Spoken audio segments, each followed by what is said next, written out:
இப்ப நீங்க வசம்புன்னு சொன்னீங்கல்ல மேம், வசம்போட பயன்கள் தான் என்ன? வசம்புன்னு சொன்னாலே கிராமப்புறங்கள்ல பேர் சொல்லா மருந்துன்னு தான் சொல்லுவாங்க. பிள்ளை மருந்து, பிள்ளை வளர்ப்பான், பேர் சொல்லா மருந்து அப்படின்னு சொல்லுவாங்க. அந்த அளவுக்கு அதோட பயன்பாடு என்னன்னா, பிறந்த வசம்பு அப்படின்னு சொல்றது சரியா பேச்சு வராம இருக்கு ஒரு சிலருக்கு இருக்குன்னா, வசம்ப சுட்டு அத தேன்ல கலந்தோ இல்ல தாய்ப்பால்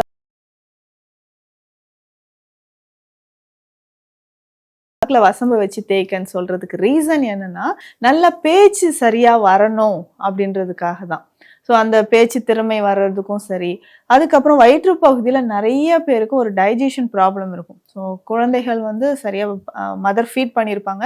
டைஜஷன் ஆகாம உடனே பாலா அப்படியே வெளியில வந்துகிட்டே இருக்குன்னா, வசம்ப நல்லா விளக்குல காமிச்சு சுட்டு அதுவுமே வந்து பார்த்தோம்னா, நல்லெண்ணெய் விளக்கோ, இல்ல நம்ம வந்து சிட்ராமனுக்கு எண்ணெய், விளக்கெண்ணெய்ன்னு சொல்றோம் இல்லைங்களா?